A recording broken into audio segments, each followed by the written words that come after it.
State sentinel में आपका स्वागत। मैं हूं रविंद्र सिंह। इस बाइक को ध्यान से देखिए, इस बुलेट क्लासिक मोटरसाइकिल को ध्यान से देखिए। ये कल तक तरुण की थी, लेकिन आज तरुण की नहीं रही। इसका बाइक का नंबर है JK20A7237। आज इसका मालिक कोई और हो गया। ये बाइक चोरी हो गई। पता नहीं कौन है ये लोग और कितनी तादाद में है जम्मू में। किसी का स्कूटी चोरी हो रहा है, किसी का मोटरसाइकिल चोरी हो रहा है। अब तो ये करना पड़ेगा आपको कि जब भी आप कहीं जाएं बाइक लेकर, आपके साथ दो लोग होने चाहिए। एक जिस पर आप अपना काम करने के लिए जा रहे हो, दूसरा आदमी बाइक के पास खड़ा रहे। जम्मू के ये हालात हैं। अब अगर आप 5 मिनट के लिए कहीं बाइक खड़ी कर किसी बिल्डिंग में जाते हो, किसी ऑफिस में जाते हो, किसी काम से जाते हो, तो इस बात की कोई गारंटी नहीं है कि जब आप वापस आओगे आपको अपनी बाइक वहीं मिलेगी। चोरी हो जाएगी और उसके बाद मिलने के आसार ना के बराबर। पता नहीं कौन सा ऐसा ग्रुप है, कौन सा ऐसा गैंग है जो पुलिस की नजर से भी परे है। कानून के हाथ बहुत लंबे होते हैं, ये सिर्फ किताबों में है। अब इस केस में तो बिल्कुल नहीं, चोरी के केस में बिल्कुल नहीं। क्या नाम है साहब आपका? सर तरुण गुप्ता, रविंद्र जी। तरुण साहब, एग्जैक्ट हुआ क्या, कैसे चोरी हुई ये बाइक आपकी? एग्जैक्ट ऐसे हुआ कि दैट मैं एक ऑफिशियल ड्यूटी पे था। तो ऑफिशियल ड्यूटी में मैं अराउंड 1 बजे मैं किसी से मिलने के लिए यहाँ पे, हाँ कल दोपहर 1 बजे मैं किसी के मिलने के लिए यहाँ पे वाल्मीकि बस्ती में आया।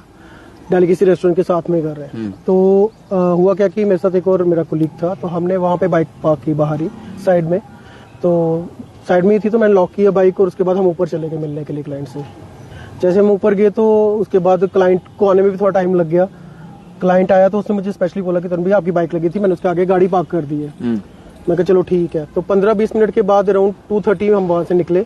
जैसे ही क्लाइंट मुझे सी ऑफ करने के लिए नीचे आया तो बाहर देखा कि बाइक नहीं है। पहले मैंने सोचा कोई मजाक कर रहा है या कुछ ऐसा है कि कोई दोस्त यार गुजर रहा होगा तो उसने आगे पीछे कर दी होगी। तो थोड़े टाइम आगे पीछे देखने के बाद नहीं मिली, तो फिर उसके बाद थोड़ा सस्पिशियस लगा। फिर हमने आगे पीछे जो घर थे उनसे पूछा, जो रेस्टोरेंट था डेलीगेसी रेस्टोरेंट, उनसे पूछा, बट किसी का कोई एक अच्छा सा रिस्पॉन्स नहीं आया, इन्फॉर्मेशन कुछ मिली नहीं। फिर उसके बाद मैं नियरेस्ट पुलिस स्टेशन के बारे में पूछा मैंने, तो फिर मैं वहां पे गया गांधीनगर पुलिस स्टेशन में। वहां पे एक मैंने लेटर, उन्होंने बोला लेटर लिख के दो, एक कंप्लेंट लेटर। तो मैंने उनको उस टाइम कंप्लेंट लेटर दी। तो उन्होंने बोला कि हमारा इन्वेस्टिगेशन ऑफिसर वहां आएगा आपके पास साइट पे, तो वहां पे देखेगा स्पॉट पे कि क्या क्या है, क्या फ्लेक्सिबिलिटी है, क्या कैमरे लगे हुए हैं कि हम चेक कर लेते हैं। तो वो मेरे साथ ही उन्होंने फोन किया। तो वो एएसआई साहब है, वो वहां पे गए। उन्होंने एक एक करके सारे घरों में देखा कैमरास, हर एक जगह पे डेलीगेसी में भी पूछा कैमरा रिकॉर्डिंग। आधे लोगों ने कैमरा दिखाने से इनकार कर दिया, बट जो लोग दिखा रहे थे तो उनका कहना था कि हमारे पास डीवीआर नहीं है, रिकॉर्डिंग नहीं होती है, सिर्फ लाइव फुटेज है। सिर्फ लाइव फुटेज है। तो लाइव फुटेज का फिर पुलिस वाले जो थे एएसआई साहब, उन्होंने भी डांटा उनको कि अगर डीसी मैम ने आपको ऑर्डर किया हुआ है कि कैमरास लगाना इंपॉर्टेंट है, तो उसके साथ रिकॉर्डिंग होना भी उतना ही जरूरी है। तो रिकॉर्डिंग नहीं हो रही थी, तो फिर उस वजह से हमें कोई प्रूफ मिल नहीं पाया। फिर एक घर था साथ में ही, तो वहां पे एक कैमरे का फोकस था वहां पे। तो उनको हमने अप्रोच किया तो उन्होंने एग्री किया कि हम रिकॉर्डिंग दे देते हैं। तो उसके बाद उन्होंने क्या किया कि जिनके पास उसका राइट्स थे, पासवर्ड था, वो घर पे नहीं थे। तो फिर एएसआई साहब ने फोन पे ही उनसे बात की। रिकॉर्डिंग मिली आपको? रिकॉर्डिंग मेरे को नहीं मिली, बट पुलिस को मिली है। क्या दिखा है उसमें? अभी उनके पास ही है, मुझे बताया नहीं उन्होंने। बाइक खोल के ले गया, चाबी थी उसके पास, तोड़ के ले गया लॉक? वो उन्होंने यही बोला कि फुटेज क्लियर नहीं है, तो हमें कुछ साफ दिखा नहीं है, तो कैमरा का फोकस ही माइट भी आगे पीछे हो सकता है। अभी तक मेरे पास रिकॉर्डिंग आई नहीं है। तो फिर मैं आज पुलिस स्टेशन फिर से गया था सुबह, मैंने लेटर दी तो बड़ा नॉर्मल सा रिस्पॉन्स आया पुलिस का, दैट कि हम इन्वेस्टिगेट कर रहे हैं। पहले सुबह एसएचओ साहब आए नहीं थे, तो वो आए कोई अराउंड 2 बजे, 2-2:30 बजे आए हैं। तो जैसे ही मुंशी को मैंने लेटर दी तो मैंने कहा एक बार आप कर लो बात, एफआईआर लॉन्च कर लेते हैं इसके लिए। तो वो लेटर लेके अंदर गया, तो 2 मिनट के बाद बाहर आए मुंशी जी। तो उन्होंने बोला कि एसएचओ साहब कह रहे हैं कि 1-2 दिन के बाद इन्वेस्टिगेट करने दो, तो उसके बाद हम एफआईआर लॉन्च करते हैं, थोड़ा टाइम दे दो। अभी एफआईआर नहीं हुआ? एफआईआर नहीं हुआ अभी। क्या लगता है JK20A7237 रॉयल इनफील्ड की क्लासिक मोटरसाइकिल है ये, क्या लगता है मिलेगी? अभी तक जहाँ जहाँ पूछ रहा हूँ, पूछ पा रहा हूँ, 2 दिन से वही लगा हो गए इस चोरी हुए को? कल 2 बजे हुई थी अप्रोक्सीमेटली, हो चुके 48 घंटे हो 48, गए, हाँ 24 घंटे हो गए। 24 से 30 अभी तक घंटे। एफआईआर नहीं हुआ है। अभी तक नहीं हुआ है। एफआईआर नहीं हुआ है, इसका मतलब ये हुआ कि पुलिस अभी तक नहीं मानती है कि चोरी हुई है। वो मानती है कि शायद कोई आपके साथ मजाक कर रहा है। हाँ, शायद वो भी रीजन हो सकता है। अब उनका सोचने का तरीका अलग है।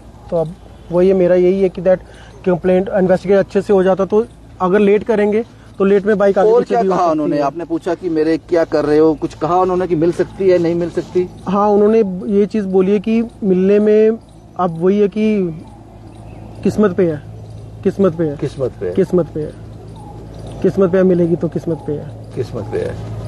किस्मत पर यकीन करते हो या पुलिस पे यकीन करते हो? किस पे ज्यादा यकीन है आपको? यकीन पुलिस पे था तभी वहां गया था। वो तो कहते हैं किस्मत पे देखो। तो फिर किस्मत पे किस्मत पे आ गया उल्टा, और क्या करना है। अब यही है, जो कंप्लेंट दे सकते थे दे के आए हैं। एफआईआर होना चाहिए था। चोरी हुई है, क्राइम हुआ है, एफआईआर होना चाहिए था। क्योंकि मैंने रिटायर्ड जज है सुभाष जी, इस बारे में उनके साथ एक एपिसोड भी किया था। वो कहते हैं कि एफआईआर होता है, पता नहीं पुलिस क्यों नहीं करती है, शायद कुछ घंटे का वक्त मांगती होगी, पता नहीं क्या।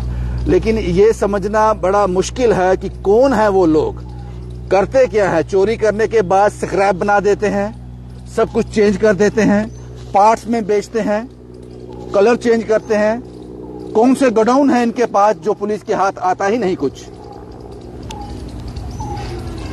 ये समझना होगा। तरुण साहब कल तक अपने मोटरसाइकिल के मालिक थे, आज सड़क पर पैदल चलने को मजबूर है और पुलिस स्टेशन और लोगों के घरों में जाकर सीसीटीवी फुटेज चेक कर रहे हैं। वो खाक छान रहे हैं अब।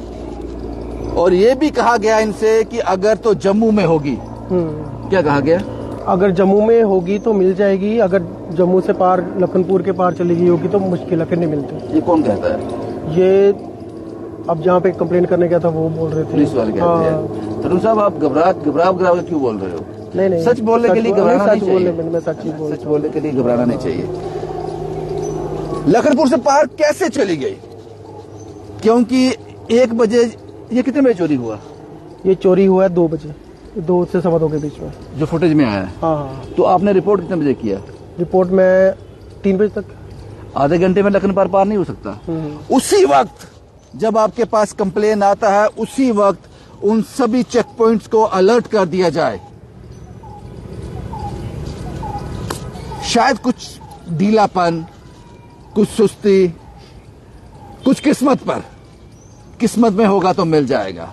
इसलिए मैंने कहा कि बड़ा मुश्किल है तरुण साहब के लिए। अगर मिल गई तो इनकी किस्मत, नहीं मिली तो चोरों की किस्मत।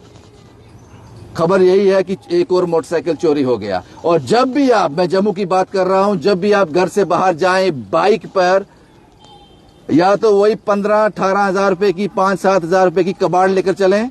अगर आपका अच्छा मोटरसाइकिल है तो एक आदमी जरूर साथ रखें। जब भी आप किसी काम पे जाएं, उसको उस मोटरसाइकिल का चौकीदार बनाकर जाएं।